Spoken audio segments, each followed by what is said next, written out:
Alright everybody, what's going on? It's Thundershot, and real quick, just to go ahead and start it off right now, the gameplay you're going to be seeing in the background is actually Dragon Ball Xenoverse gameplay. Now unfortunately this isn't my gameplay, this came from a live stream, but it came from a live stream from the Tokyo Game Show Weekend, or TGS, or whatever you want to refer to it as. But Tokyo, or TGS Weekend, is live, and it is huge so far, and it's barely just begun, and already we have a bunch of new footage on Dragon Ball Xenoverse. This clip I'm showing you now is about a 7-minute clip of fighting. There's fights between Goku and Vegeta. There's fights between Krillin and Nappa. You're going to see Kid Gohan take on Piccolo here in a little bit.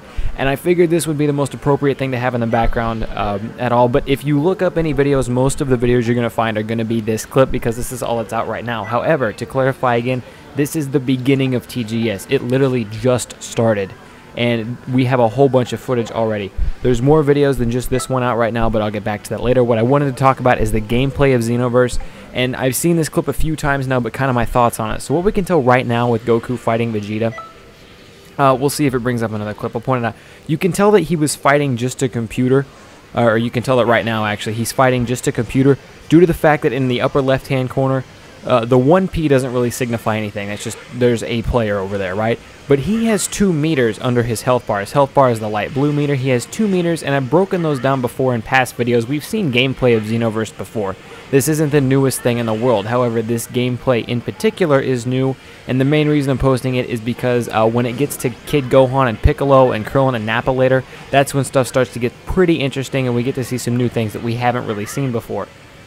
But I wanted to show you guys the clip in whole so that way you didn't have to go anywhere else for it. I will leave a link to where I got this from, and it is a live stream, so it's fair use. I mean, you know, anybody can kind of take this and upload it where they please, but it was a live stream, like, officially from TGS, kind of, so it was okay for me to do this, and that's why I did it. But yeah, so we can see that Vegeta has his own health bar, and that's all he has. That's how we know he's a computer, because he literally has his own health bar, and then that's it. So this fight's over, and now we're moving on to the interesting part. The second fight is going to be Kid Gohan taking on Piccolo, and this is where I kind of wanted to break stuff down a little bit. First of all, we can see, I don't know if we've got to see any kind of menu animation like this before. Oh, another thing to keep in mind, this is all alpha. This is pure alpha stage. This game hasn't even moved into beta yet, officially. At least at TGS, it's all alpha still. Excuse me, people in Japan are starting to be able to beta test at this time, but it's still very, very early even for beta testing. Aside from that, moving on, once again, we can see that the first player is the light blue in the upper hand corner, and he's taking on a computer due to the fact that the computer does not have any other kinds of bars under their name or anything like that. That's how we know. I know it says 1P, but it's still a CPU. It's just the one player for that team. But what we're seeing here is, first of all, we saw Gohan kind of fire off from a Cinco, but it didn't really look like a super attack by any means. And what we're going to see in a second is something I think is an improvement, but also was something that needs to be talked about. It could be seen as negative. Aside from that, we're also going to see Gohan. He's dashing around right now, obviously.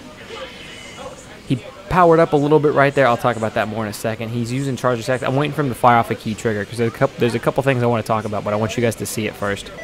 More combos. By the way, combos are back and better than ever. I think the combos from what we've seen so far in this game are better than Raging Blast 2. They're better than Budokai Tenkaichi 3, but you can actually string people and knock them around without feeling like you're just playing tennis with their bodies. You know how in Raging Blast 2, the only way you could really combo people was to knock them back and forth and up and down and left and right in Raging Soul mode? It differs so much. You can go back to stringing key blasts and really cool shots into this game.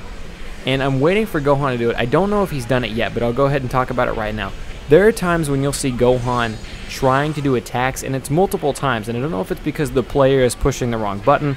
Obviously, it might be one of his first times. Oh, here we go. We'll get a better look at that move later, but that was kind of not the Innocence Rush, but you remember Gohan had a rushing super attack from Raging Blast 2 where he dives in and he hits the enemy multiple times. They've eliminated cutscenes for like 99% of it. They've eliminated cutscenes for the most part from battle. You don't see cutscenes anymore. Everything is pretty much live action, happens as it happens. Which we can talk about being good and bad things. But anyways, what you're going to see here in a second, if it hasn't come up already, is Gohan's going to be trying to hit attacks. Oh, here we go. Watch this. This is a super attack. So there was kind of a split-second cutscene where he powered up and then he dashed into Piccolo, flew through multiple times. First time I saw that, I thought it was sick. I like it. Is it an improvement from the cutscene attacks we've seen from Budokai Tenkaichi 3 and Raging Blast 1 and 2? That's entirely up to you, because some people are going to wish that they still had the full-blown cutscene attack where you see the whole thing played out. Me, myself, I think as far as rushing attacks go, I kind of like it. I think it's an improvement. However, for Ki Blast, they've done the same thing. They remove the cutscene. They'll zoom in on Goku's face as he powers up for Kamehameha Wave, and then he shoots it, but there's no cutscene attack for it, and I think that can be good and bad. I talked with Rhymestyle about this earlier. I'll leave a link to his description, or his channel, in the description down below, and then there's the finishing blow from Gohan. I love that. Next fight you're going to see is going to be Krillin versus Nappa, but I want to finish this subject first. Talked with Rhymestyle about this below, and we kind of agreed cutscenes missing could be good and bad. Now, the reason the cutscenes are gone, I think they're trying to appeal this game more to fighters, like actual fighter games, in order to bring a crowd of people who play like Street Fighter and, I mean, you know, like Mortal Kombat and stuff like that. They're trying to give it more of a 3D feel to those games, instead of the cutscene battles that were the past ones. A lot of people don't take Raging Blast games or DBZ games seriously as fighting games, and I think Dimps is trying to change that this time around. But while I admit a lot of it's good, the dashes and all that stuff are good, there's no feeling quite like being able to land that father-son Kamehameha Wave cutscene attack with Gohan when you know that they don't have quite enough health yet. Anyways, I was going to point out in the last fight, there's a couple times when Kid Gohan was straight up just doing moves in the wrong direction. And I don't know if that's just because the player's new to the game and he doesn't understand it fully yet, or what, but I could see that as being a problem in the future. However, I will say this was kind of a bad breakdown video on my part, and for the most part that's because I think there's just still too much out there to be broken down yet. Clearly Krillin firing a pretty sweet attack where he shoots his Ki Blast up in the air and then brings it back down just like he did in the show. But I think there's almost too much for me to break down, and honestly, my guess right now is as good as yours. I'm watching the same footage you are. I have the insight that, I have the same amount of insight that you do, but mainly what I wanted to say is until we get to play this game, until this game's been out for a while, we're not going to know for sure. I can tell you right now, I have very, very high hopes for this game. I really, really hope it's fantastic, and it's looking like it will be. I mean, we're getting character creation. The fight scenes look really good to me so far. They've eliminated cutscenes, which could go either way, but the fight scenes look really good to me so far. A lot of people are going to have the question, can you charge up Ki? Because that wasn't shown at all in this little segment here.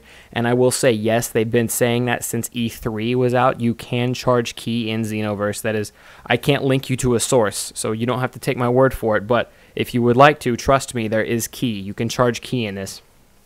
And aside from that, I think that's going to do it for me here today. So what I'm going to do, again, I'm going to link you guys to Rhymestyle. He's probably going to be doing a full breakdown video or something like this in the description down below. He's also the reason I was able to bring you this news so fast. So please, it's kind of a thank you. If you want to go subscribe to him, he does Xenoverse stuff. He's going to be doing stuff on this. He's probably going to give you a little bit better insight than I did even. So subscribe to him. Tell him Thundershot sent you if you want to make me look good. But I think that's going to wrap it up for me. Like I said, until we get to play this game ourselves, until something comes out and we know for sure that there might be something broken or wrong with this game, I have really high hopes, but you can never say for sure until you've had the game in your own hands, you know what I mean? But like I said, that's doing it for me. Subscribe if you're new around here. There is more video clips than just this. I know I'm dragging on way too long past the end of the gameplay footage, but there's more video clips than just this out right now. So subscribe if you're new around here, and in the morning probably, I'm going to be bringing you guys some more footage, and it's got to do with a 2 versus 1 fighting system. So we've known 2v2 been a thing for a while now, but there's a 2 versus 1 fighting clip out there, and I'm going to wait and bring you guys that, and hopefully more in the morning, because I'm sure a lot of news will break between now and then. So subscribe if you're new around here for more Xenoverse news. Leave a like if you enjoyed this video. Again, more Xenoverse news coming in the very, very, very near future, guys. I'm Thundershot, and I'm out. Peace.